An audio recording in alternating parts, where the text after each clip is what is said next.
Assalamualaikum warahmatullahi wabarakatuh. Om Swastiastu, Salam. Salam nama budaya, salam kebajikan untuk kita semua. Rahayu, rahayu, rahayu. Sekarang kita ketemu serat Sastra Gending. Sastra Gending ini lagi-lagi sifatnya simbolik. Sastra itu simbol dari yang ilahi, kedalaman makna. Kalau gending itu simbol dari manusia dan kehidupannya. Gending itu wadahnya, sastra itu isinya. Nanti kalau di serat Sastra Gending itu ya ada double-double. Sastra Gending itu kayak Cipto sama Ripto. Cipto itu yang menciptakan, Ripto itu karangannya. Zat sama sifat, rosok sama pangarso. Rosok sama pangarso itu ya kayak rasa sama pikir. Cipta Ripto itu yang disembah dan yang menyembah, yang kodim dan yang baru, cermin dan bayangannya, papan dan tulisannya, dalang dan wayangnya. Ini istilah-istilah ini ada semua di serat Sastra Gending. Dalang dan wayang, papan dan tulisan, cermin dan bayangannya, maksudnya sama dengan sastra dan gending. Gending itu fisiknya, kalau sastra itu makna dalamnya yang ilahi. Dua-duanya penting. Sastra ndak ada gendingnya nggak kelihatan. Mewujudnya sastra itu adalah gending, tapi gending nggak ada sastronya, nggak ada nilainya. Jadi dua-duanya penting. Sastra nggak ada gendingnya nggak kelihatan. Mewujudnya sastra itu adalah gending, tapi gending nggak ada sastronya, nggak ada nilainya. Jadi dua-duanya penting. Wadah nggak ada isinya, nggak berguna. Isi nggak ada wadahnya, nggak kelihatan. Karena yang kelihatan itu kan wadahnya. Jadi serat Sastra Gending itu sebenarnya serat tentang wadah dan isi. Logikanya selalu begitu. Logika wadah dan isi. Alam itu wadahnya, Tuhan isinya. Tubuh itu wadahnya, rohaninya itu isinya. Rakyat itu wadahnya, Tuhan inti isinya. Syariat itu wadahnya, hakikat itu isinya. Mana yang penting? Dua-duanya penting. Tidak boleh saingan, tidak boleh menang-menangan, karena harus kerjasama. Karena dalam wadah lah isi bisa bertempat. Dan karena ada isilah maka wadahnya jadi berharga. Teh ini karena ada gelasnya dia bisa diminum, iya kan? Cuma gelas ini nggak ada harganya kalau nggak ada tehnya. Jadi dua-duanya penting, akhirnya gelas dan teh kerjasama bisa diminum. Jadi logika lahir dan batin, syariat dan hakikat itu semacam itu. Kalau di Sultan Agung terus pakai simbol sastra dan gending. Makanya di Jawa itu kalau ada lagu, kalau ada syair kok maknanya dalam, itu biasanya orang pakai istilah wah sastranya dalam. Sastranya dalam itu bukan kok kalimatnya indah apa wah ini dibaca deklamasinya enak, enggak itu. Sastranya dalam itu berarti apa? Ada makna dalam yang luar biasa yang enggak sekedar dari kalimat itu yang keluar. Ketika orang baca kalimat itu ada kedalaman makna yang bisa diraih, itu yang bisa disebut sastranya dalam. Jadi sastra gending itu sama dengan sastronya batin, gendingnya lahir. Hidup ini perlu kombinasi dua hal itu, ya sastra, ya gending. Gending harus indah karena dia mewakili batin yang indah.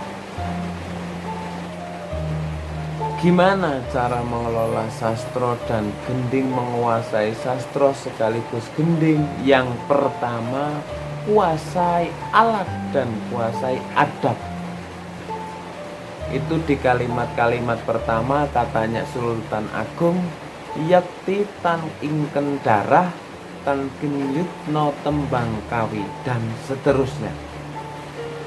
Maksudnya apa? Tidak akan diakui family, nggak akan diakui keluarga bila tidak menguasai tembang kawi, karena padanya bermuat rahasia sastra dan keterampilan ilmu tulis.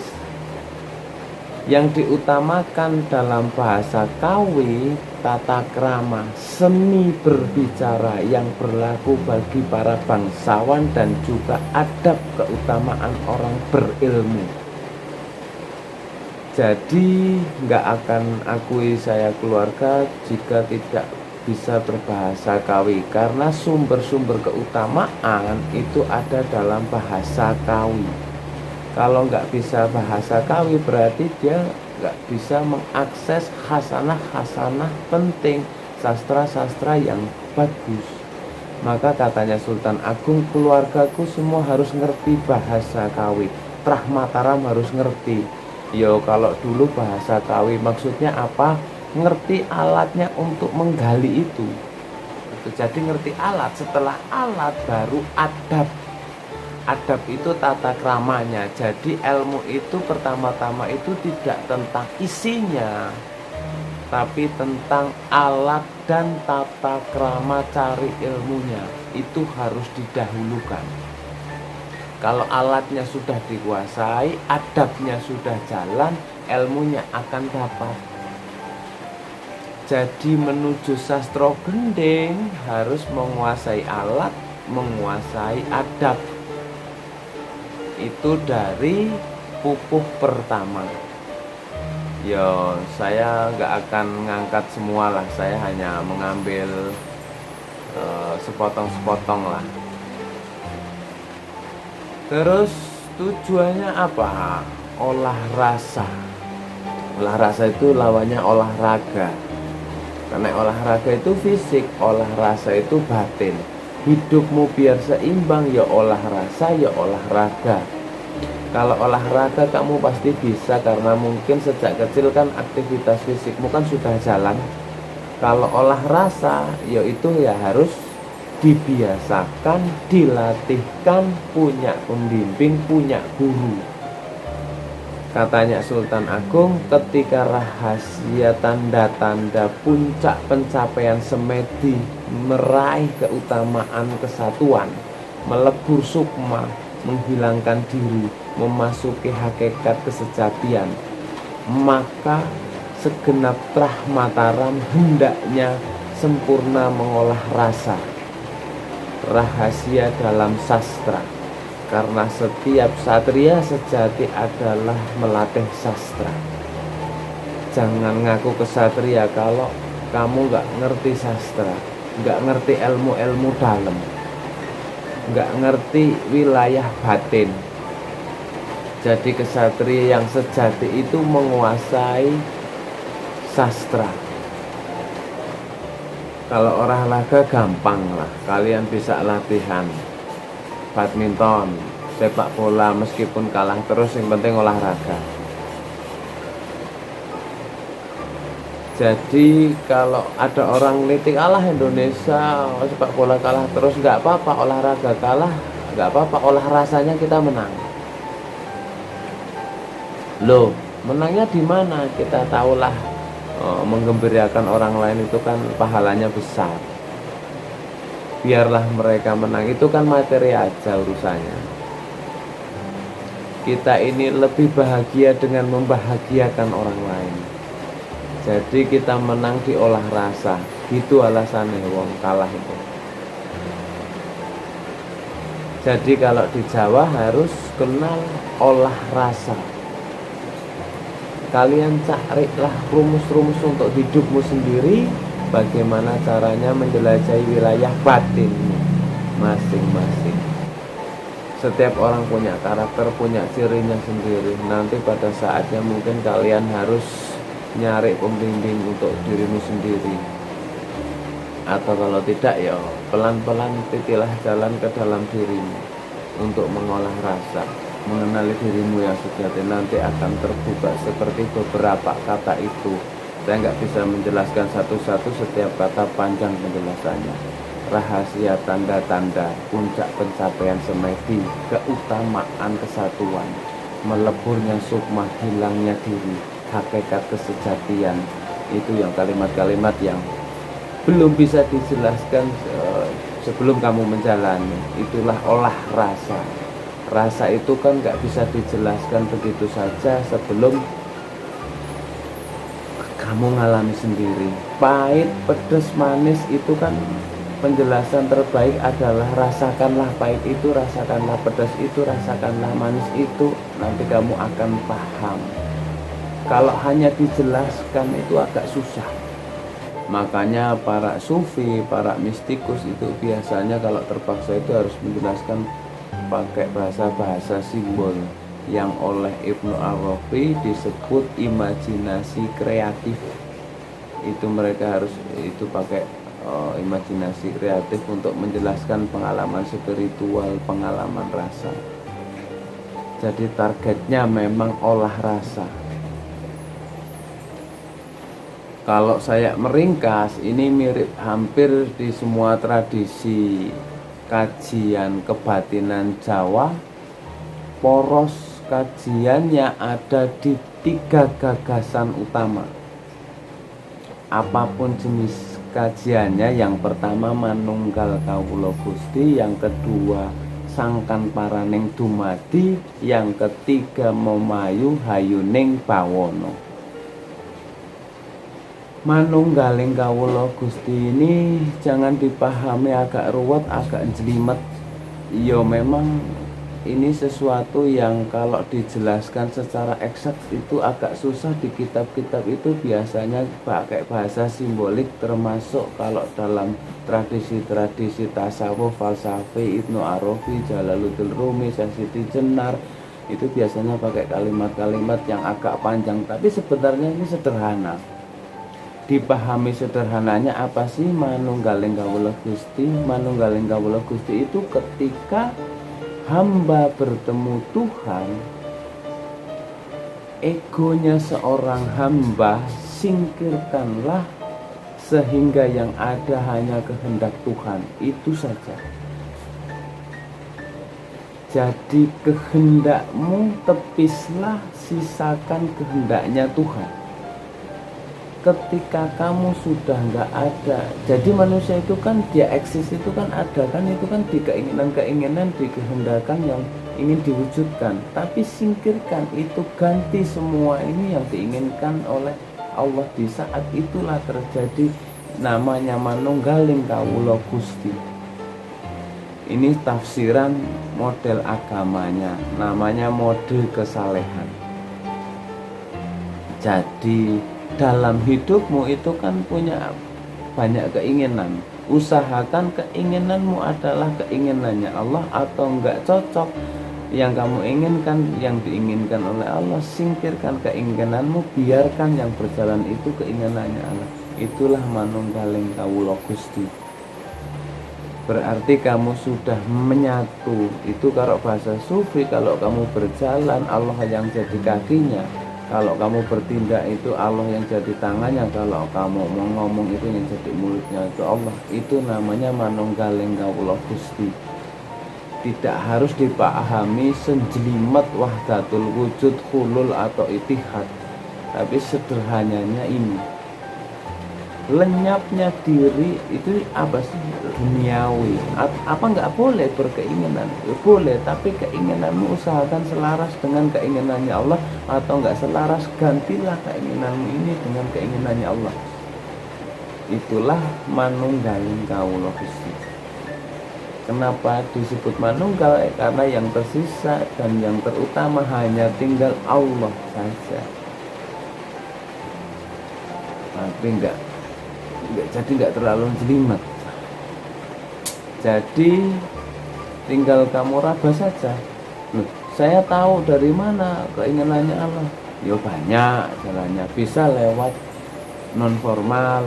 Formal itu dari nas, Al-Quran, sunnah, tanya para ulama.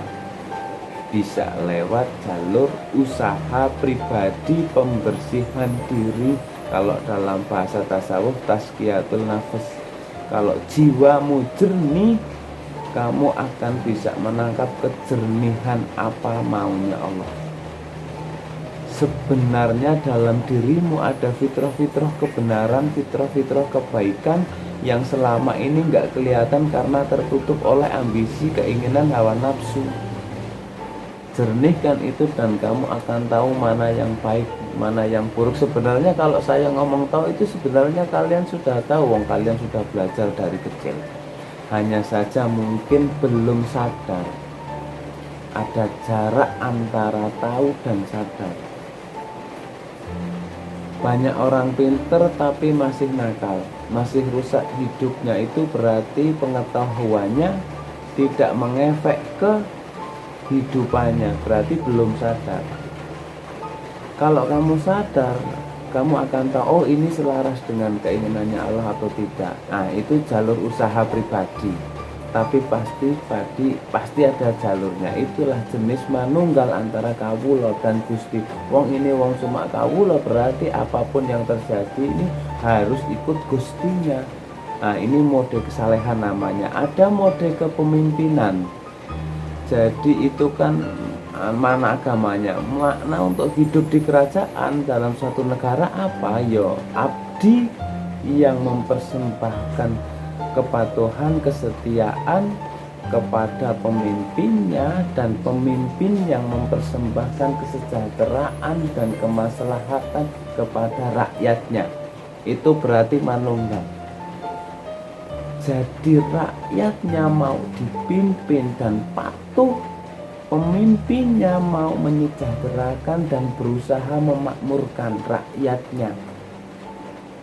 Jadi dari bawah ke atas, dari atas ke bawah, ini klop ini manunggal kawula dan Gusti. Pemimpinnya ingin mensejahterakan tapi rakyatnya tidak mau, ya nggak mungkin manunggal. Atau rakyatnya siap untuk patuh tapi pemimpinnya kok rusak dan ini ingin merusak, ini juga nggak bisa manunggal. Manunggal itu dari atas kehendak baik, dari bawah kehendak baik. Itu manunggal. Sebaik apapun pemimpin, kalau rakyatnya rusak itu ya nggak akan jalan. Sebaik apapun rakyat, kalau pemimpinnya rusak itu juga nggak jalan. Dua-duanya itu harus baik. Yo, kita pemilih itu milih pemimpin yang baik, tapi selain itu kamu juga harus jadi rakyat yang baik, karena tidak ada pemilihan rakyat. Kalau ada pemilihan rakyat, ya rakyat yang nggak baik disingkirkan dari negara itu mungkin lebih gampang. Itu kan nggak ada. Ya berarti kamu semua harus belajar dari jadi rakyat yang baik.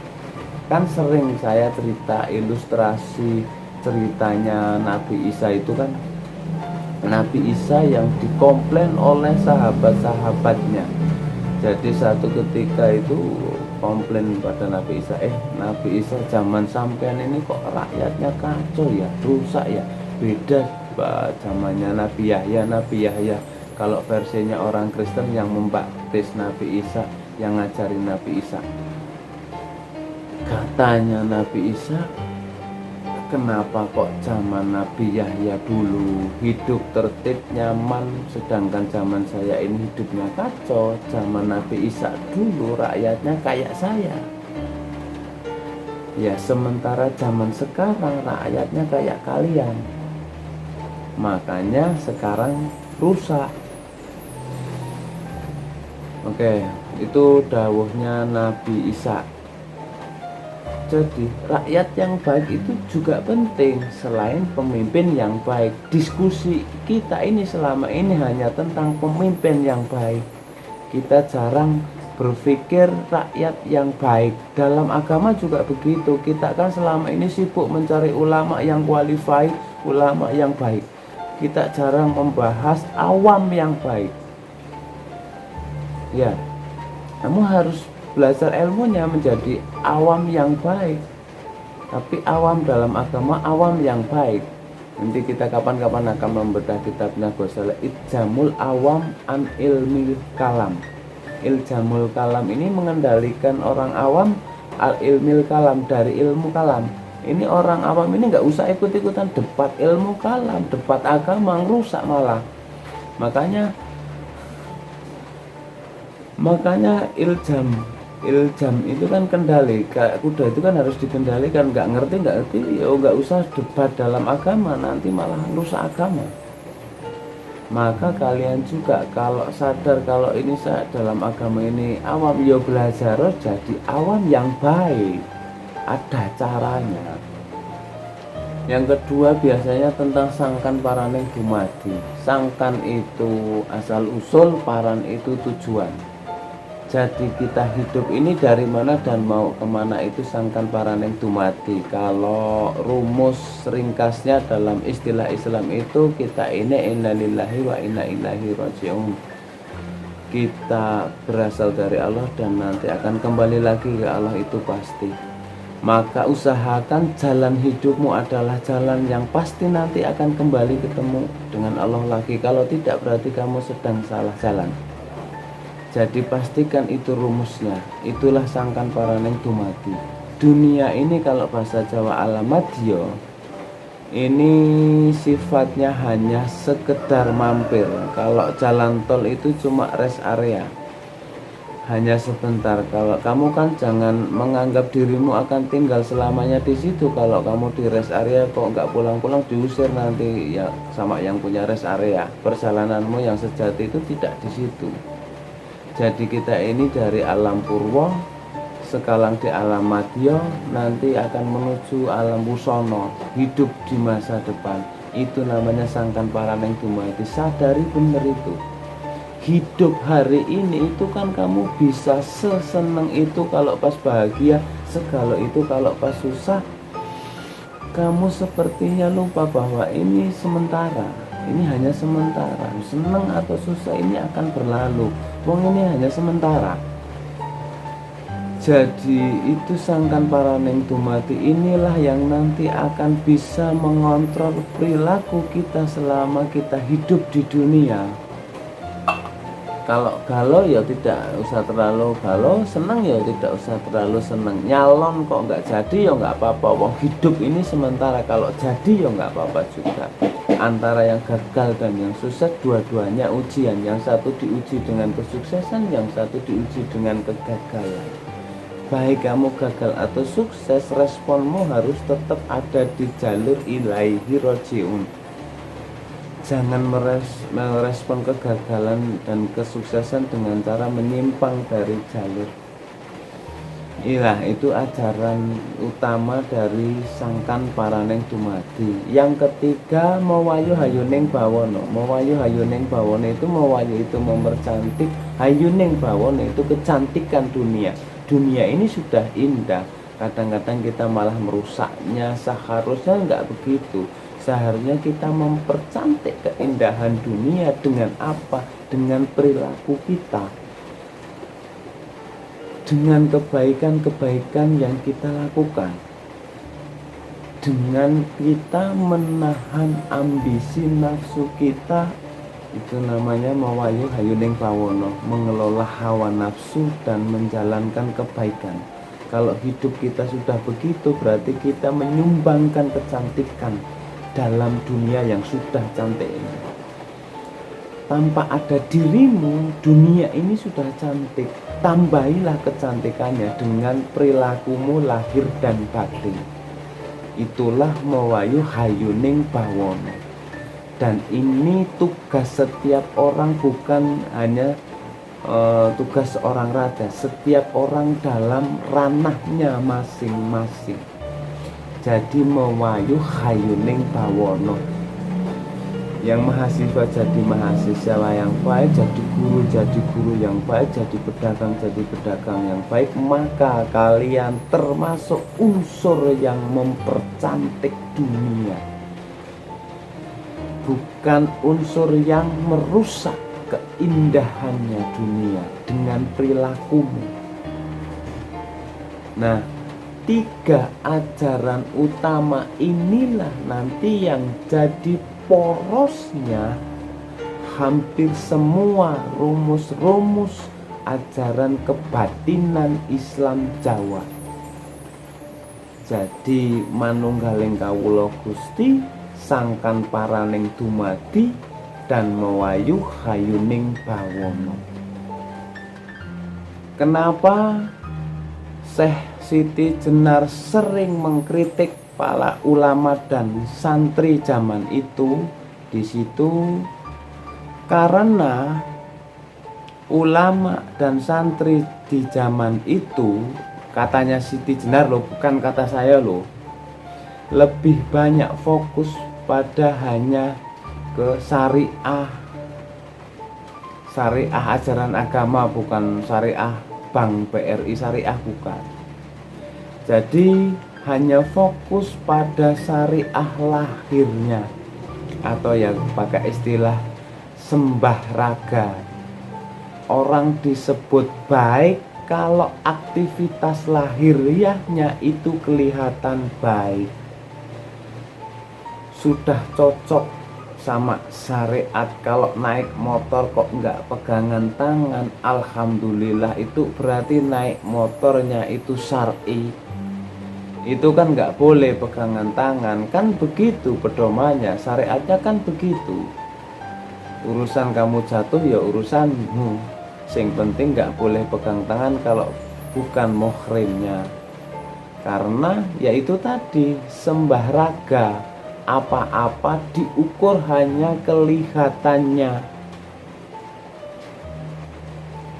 Dan yang kedua, modusnya adalah dogma dan ketakutan. Yang kedua, bujukan surga. Jadi katanya Syekh Siti Jenar, ulama sama santri itu modusnya itu hanya 3. Yang pertama, dogma. Dalilnya ada loh. Dalilnya apa sih? Ayatnya mana sih? Itu dogma. Yang kedua, ketakutan.